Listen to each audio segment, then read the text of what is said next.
मैं north Carolina के एक छोटे से कस्बे में बड़ा हुआ हूँ जिसका नाम है बेकर्सविल।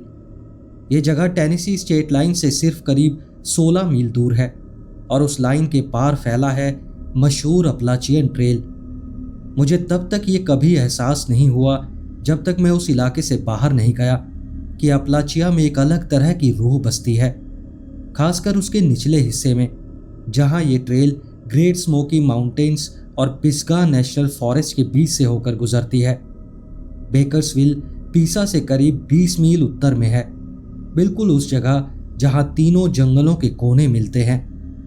मुझे नहीं पता कि इन पेड़ों में कुछ है या पहाड़ों में या पानी में, लेकिन जो भी है वो लोगों में उतर जाता है। कभी अच्छा असर डालता है तो कभी बुरा। उदाहरण के लिए अपलाचिया के लोग शायद दुनिया के सबसे ज्यादा अंधविश्वासी लोग हैं। हर संस्कृति में अपनी छोटी छोटी अजीब बातें होती हैं, जैसे कुछ गलत ना हो जाए इसके लिए टच वुड कर लो, यानी लकड़ी को छू लो, या फिर ये कहा गया हो कि अगर कोई काली बिल्ली आपके रास्ते से गुजरे तो वो बदकिस्मती का संकेत है। कुछ लोग ये भी मानते हैं कि सीढ़ी के नीचे से नहीं गुजरना चाहिए, या अगर आप किसी दरार पर पैर रख दें तो आपकी माँ की पीठ टूट जाएगी। लेकिन जितने भी लोग मैंने अपनी जिंदगी में देखे, उन सब में से अपलाचियन लोगों के अंधविश्वास सबसे ज्यादा अजीबोगरीब हैं। उदाहरण के तौर पर मेरी दादी, भगवान उनकी आत्मा को शांति दे, वो कहती थी कि वो कभी किसी ऐसे इंसान पर भरोसा नहीं करती जिसके ठोड़ी पर डिंपल हो। वो हमेशा कहा करती थी कि डिंपल शैतान के जूते के निशान होते हैं, और ये उनके लिए कोई मजाक नहीं था। वो पूरी तरह यकीन करती थी कि ठोड़ी पर डिंपल वाला इंसान शापित होता है। वो ये भी मानती थी कि अगर आपकी मुर्गियां अजीब नंबर में अंडे दे, जैसे 3 या 5, तो इसका मतलब कोई मुसीबत आने वाली है, और कभी भी रविवार को कपड़े नहीं धोने चाहिए। उनके पास ऐसी और भी न जाने कितनी अजीब बातें थीं, और जैसे मैंने कहा, यह सब उनके लिए खेल नहीं था। वो सच में मानती थी कि अगर वो किसी काम को एक खास तरीके से करें, जैसे बकाई का बीज अपनी ब्रा में पहनना, तो वो उन्हें रूमेटिज्म जैसी बीमारी से बचा सकता है। वो बदकिस्मती और काले जादू की ताकत में पूरे दिल से विश्वास करती थी। शायद यहाँ निचले अपलाचिया में हम लोग ऐसे किस्सों पर ज्यादा भरोसा करने लगे हैं, जैसे कि ऐसी चीजें वाकई मौजूद हों जो हमारी समझ से परे हैं। और शायद इसी वजह से मैंने अपने दोस्त स्कॉट की बात पर पूरा यकीन कर लिया जब उसने कहा कि रैटल स्नेक रिज के पास एक डायन रहती है। पहले तो मुझे लगा वो मजाक कर रहा है, लेकिन फिर उसने कहा कि उसके कज़न ने अपनी आंखों से देखा है और उसने अपनी माँ की कसम खाई है कि वहाँ सच में एक डायन रहती है, एक छोटी सी झोपड़ी में, वो भी अकेली। उसने कहा कि उस डायन ने वॉर के बाद 4 आदमियों पर जादू किया था और वो चारों अजीब परिस्थितियों में मारे गए थे। और सिर्फ यही नहीं, उसके कज़न को ठीक ठीक पता था कि वो डायन कहाँ रहती है, रैटल स्नेक रिज के दक्षिणी हिस्से में। तो जाहिर है मैंने तुरंत स्कॉट से कहा कि वो मुझे वहाँ ले चले ताकि मैं साबित कर सकूं कि वो और उसका कज़न दोनों झूठे हैं। लेकिन उसने बुरा मानकर मुझे टाला नहीं, बल्कि गंभीरता से वादा किया कि वो मुझे वहाँ ज़रूर ले जाएगा।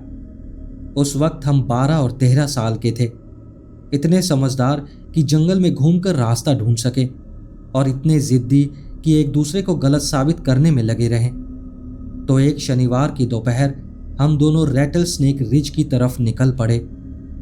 मुझे पता है ये सुनकर लगेगा कि इतने छोटे लड़कों के लिए ये सफ़र बहुत खतरनाक था, लेकिन अगर आप ग्रामीण नॉर्थ कैरोलिना में पले बड़े हों तो आप जंगल में चलना सीख ही लेते हैं।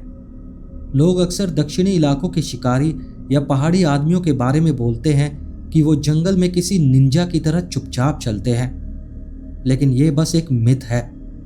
असलियत ये है कि जो भी सही मायनों में जंगल का आदमी है वो जंगल में भारी कदमों से चलता है, क्योंकि सांप जमीन की कंपन से ही आपको महसूस करते हैं।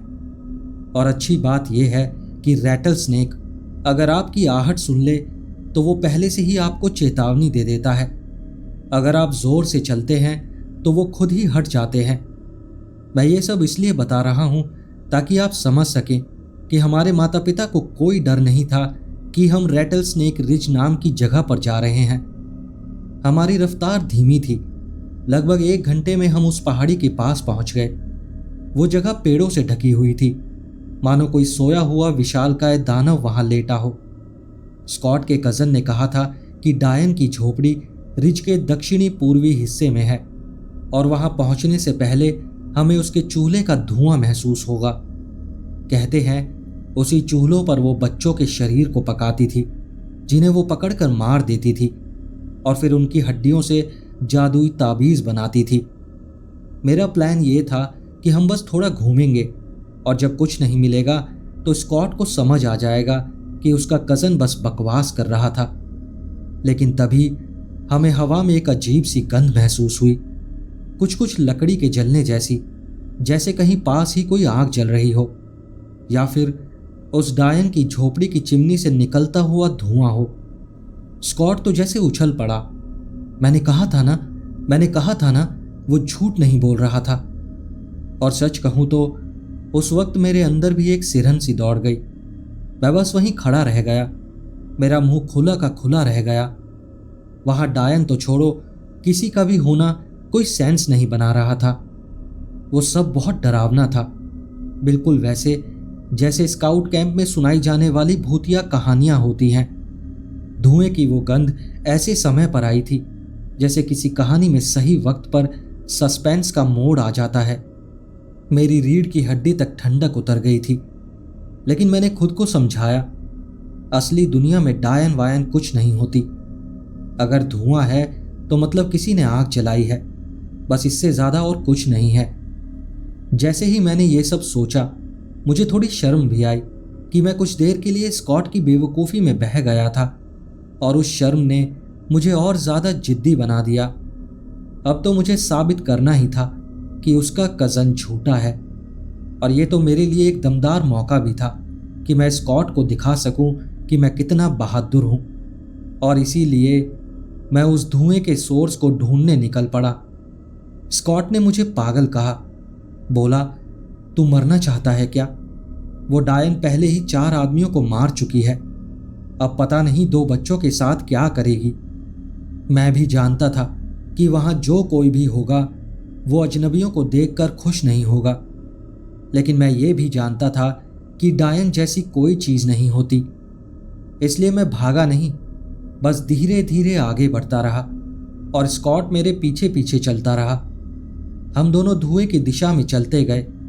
लगभग 200 गज जंगल के अंदर घुसने के बाद हमें माइटल पेड़ों का एक घना झुरमुट दिखा। वो पेड़ जिनकी पत्तियां लहरदार होती हैं और बहुत नीचे तक फैली रहती हैं। उनके पीछे हमें कुछ दिखा, एक पुराना लकड़ी का कैबिन जिसके एक तरफ पत्थर की एक बड़ी चिमनी जुड़ी थी। स्कॉट ने फौरन कहा, अब तो तू मान गया ना? और मैं मानूं या ना मानूं, सारे सबूत उसकी तरफ झुक रहे थे। लेकिन जब तक मैं काली बिल्ली और उड़ती झाड़ू नहीं देख लेता, मैं मानने वाला नहीं था। इतनी दूर आकर अब लौटने का कोई सवाल ही नहीं था। अब तो देखना ही था कि वो कैबिन असल में क्या है।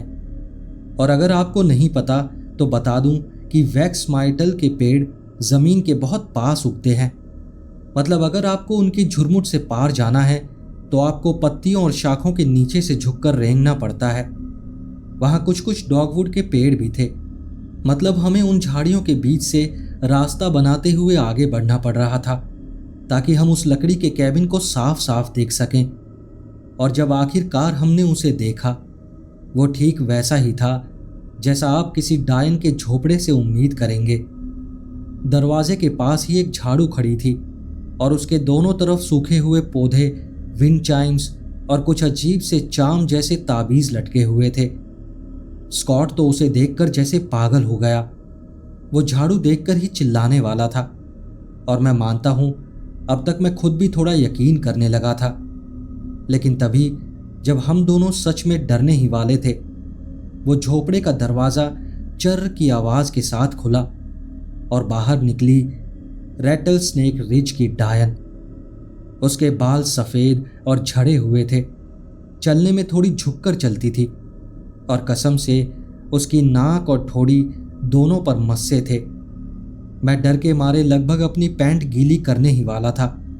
मन ही मन खुद को कोस रहा था कि क्यों स्कॉट और उसके कज़न की बात पर यकीन नहीं किया।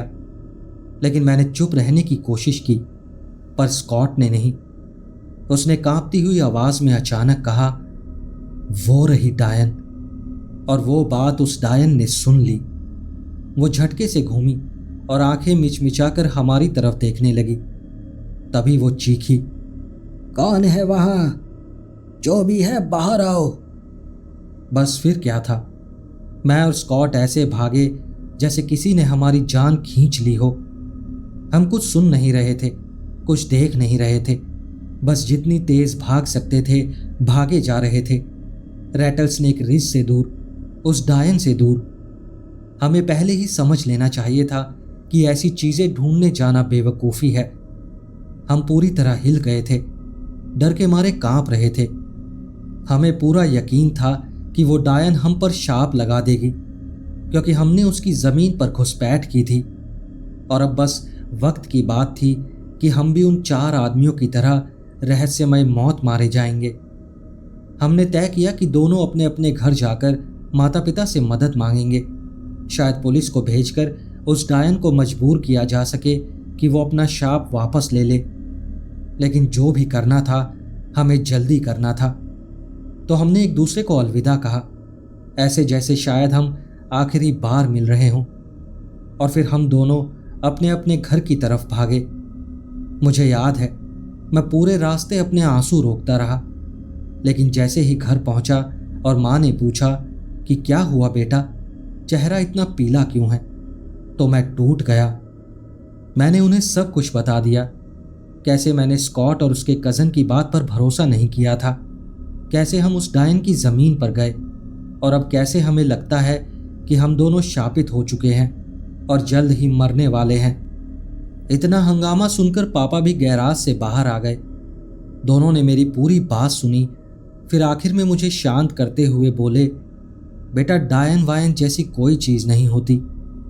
लेकिन फिर उन्होंने कहा, वहाँ उस रिज के पास सच में एक बूढ़ी औरत रहती है, काफ़ी वक्त से रह रही है और बस अकेले रहना चाहती है। वो गुस्सा इसलिए हुई थी क्योंकि हमने झाड़ियों में शोर मचाया था। उसे लगा कोई घुसपैठिया है।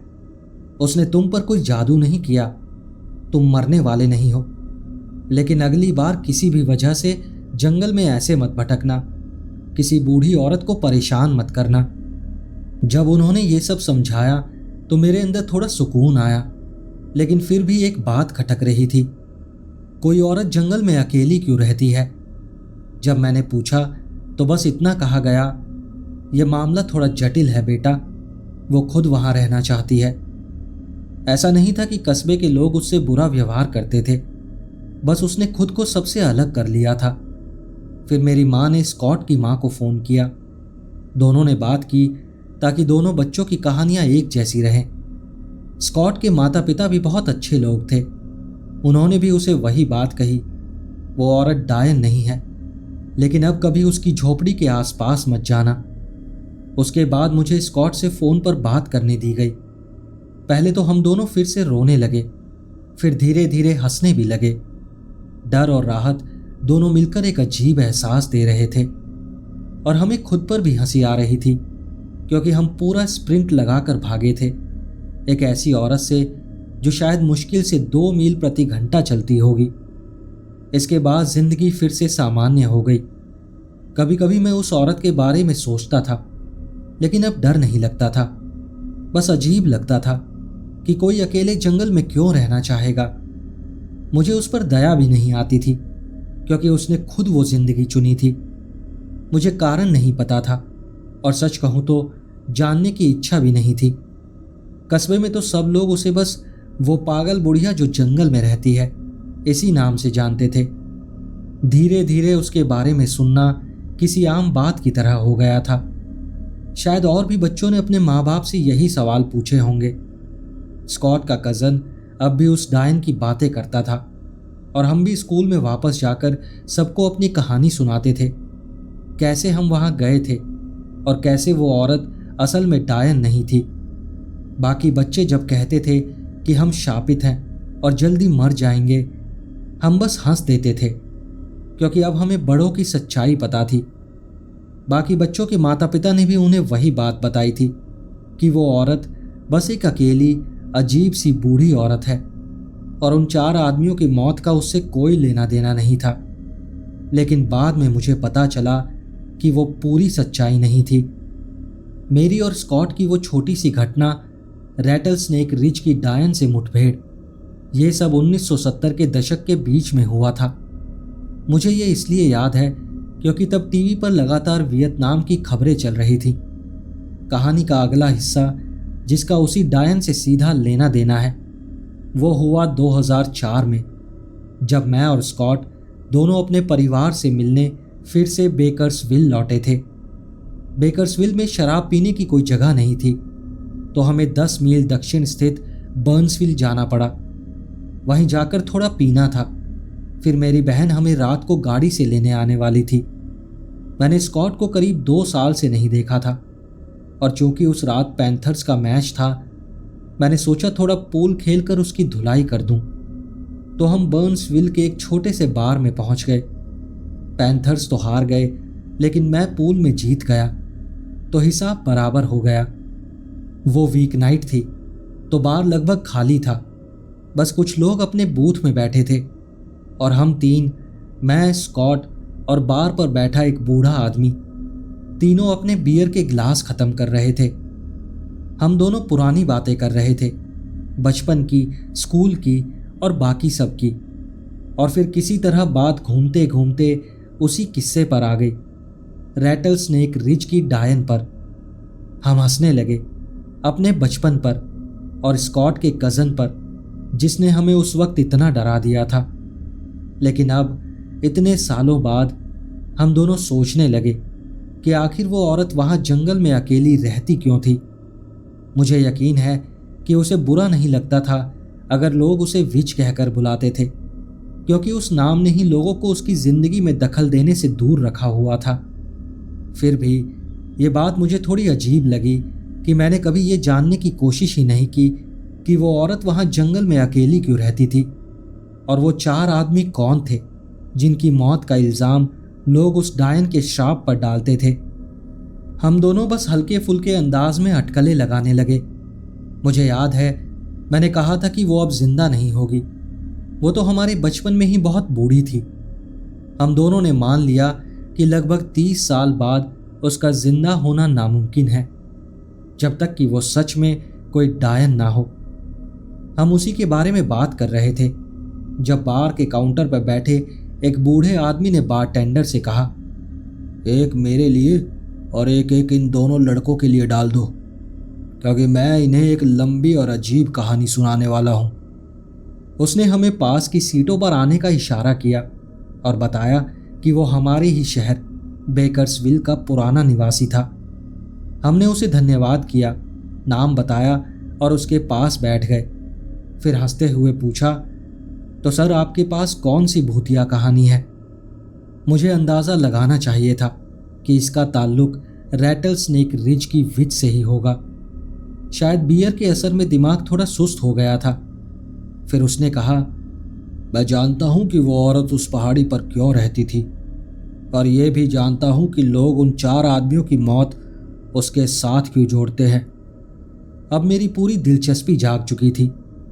फिर वो बुजुर्ग बोला, अगर ये बात 30 या 40 साल पहले की होती तो मैं कभी भी सच्चाई नहीं बताता, लेकिन अब सब लोग जा चुके हैं, वो औरत भी और बाकी सब भी।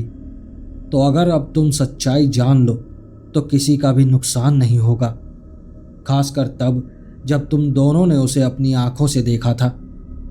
मैंने मजाक करना शुरू कर दिया, शायद बियर की वजह से।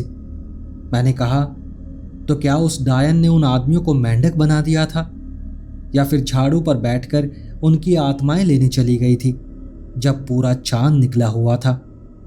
वो बूढ़ा गंभीर हो गया और सर हिला दिया। उसे मेरा मजाक पसंद नहीं आया।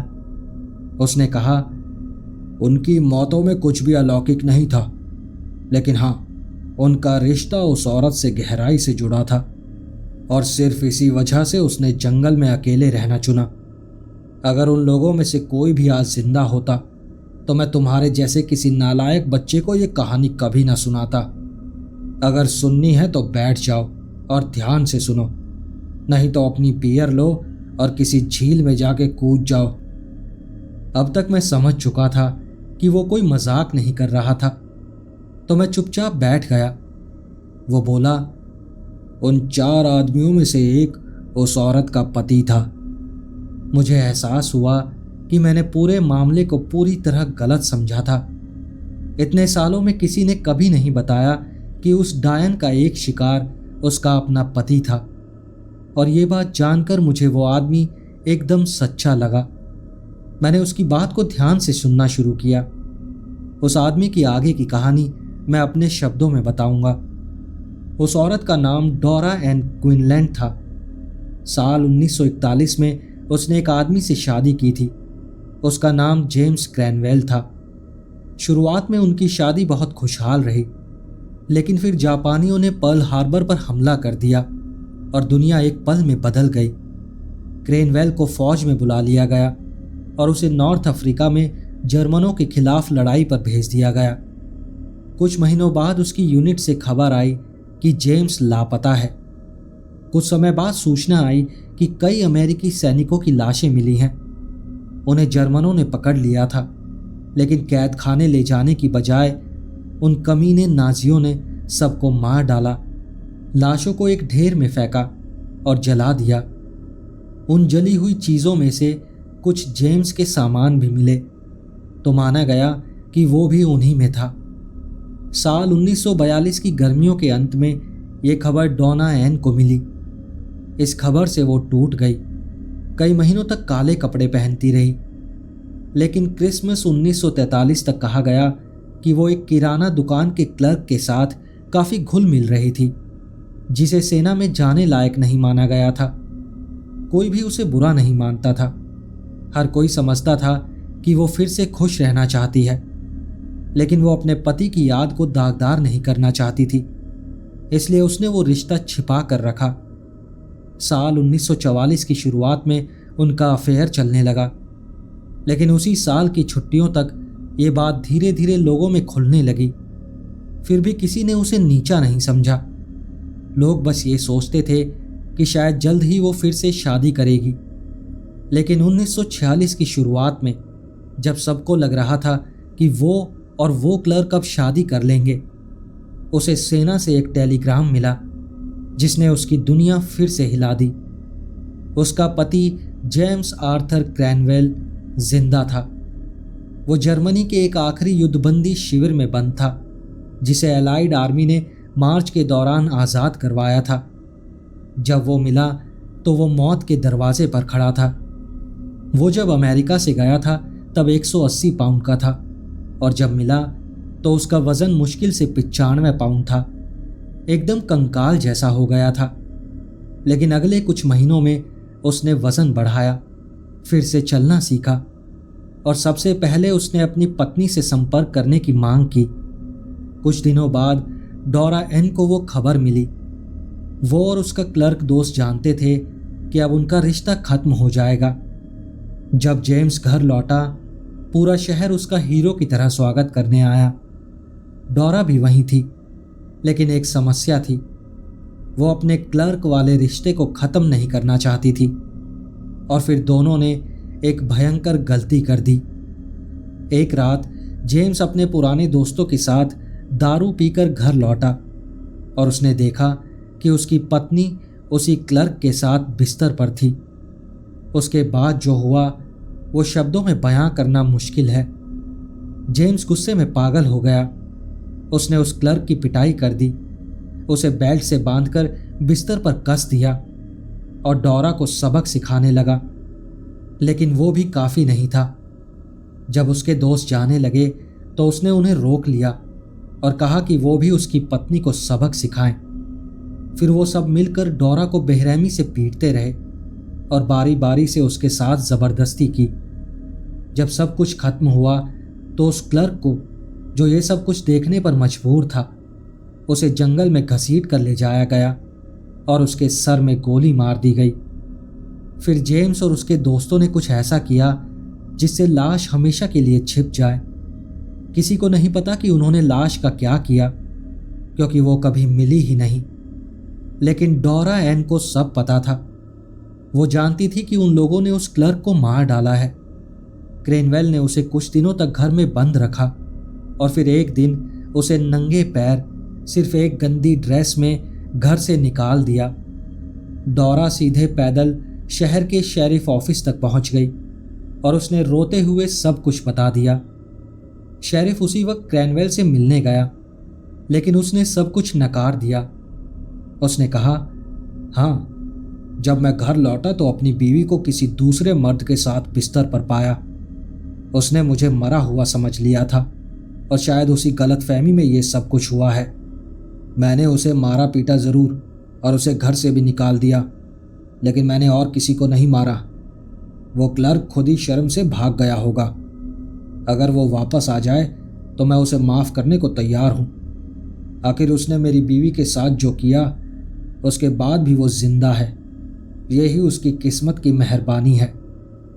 शेरिफ के पास कोई सबूत नहीं था और डोरा एन की बातों के अलावा कोई गवाह भी नहीं था। और उस वक्त तक शहर के लोग भी डोरा को अच्छा नहीं मानते थे, क्योंकि उसने अपने पति के लौटने के बाद भी अफेयर जारी रखा था। तो शेरिफ ने केस नहीं चलाया।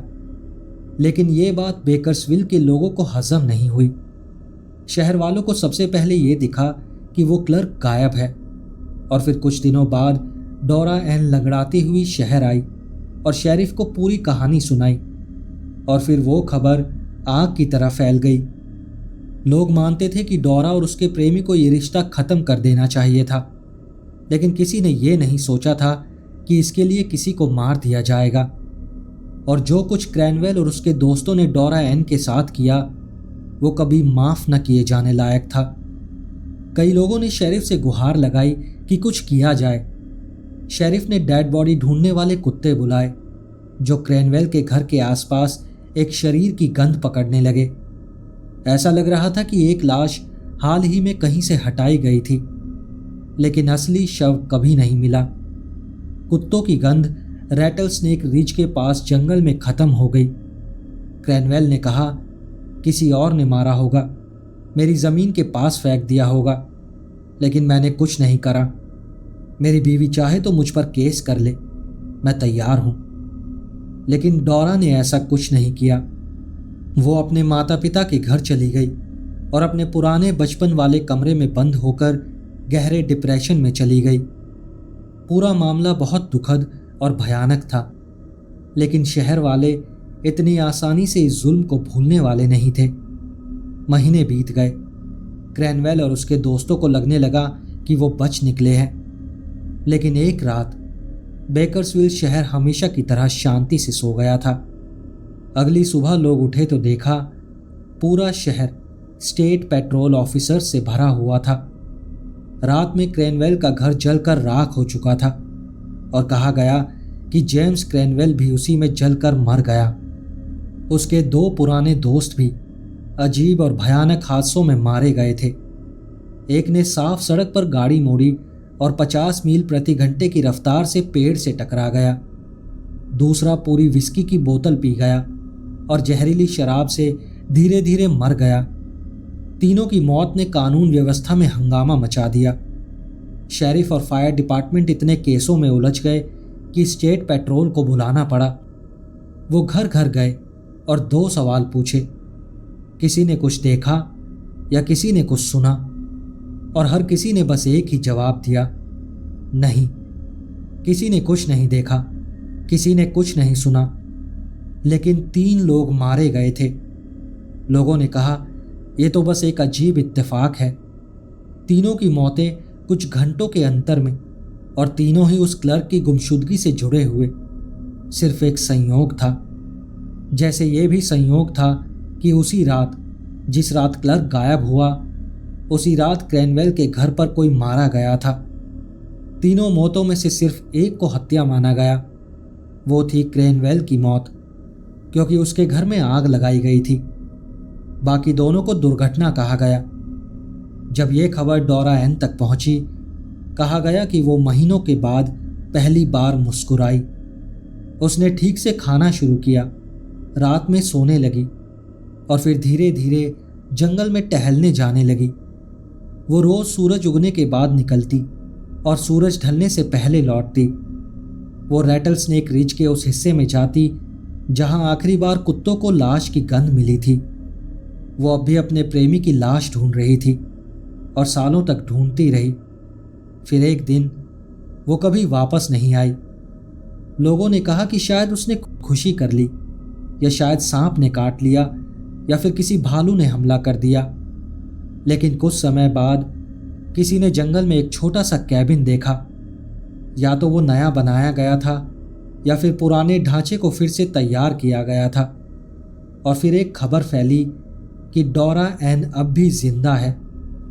शायद उन मर्दों की मौत की कहानी लोगों के दिमाग में सालों तक रही, इतनी कि उनके बच्चे और पोते तक उसके बारे में बात करते रहे। और शायद वही समय था जब जादू टोने की बातें शुरू हुई, ताकि बच्चे ज़्यादा सवाल न करें और लोग सच के बजाय डर पर यकीन करें। इस तरह डोरा एन क्वीनलैंड की सच्चाई धीरे धीरे which of rattlesnake ridge की कहानी बन गई। कहा जाता है वो अपने प्रेमी की लाश ढूंढने के लिए वहीं बस गई थी, ताकि जिंदगी के आखिरी दिनों में वो अपनी तलाश पूरी कर सके, दुनिया से दूर जिसने उसे इतनी बेरहमी से तोड़ दिया था।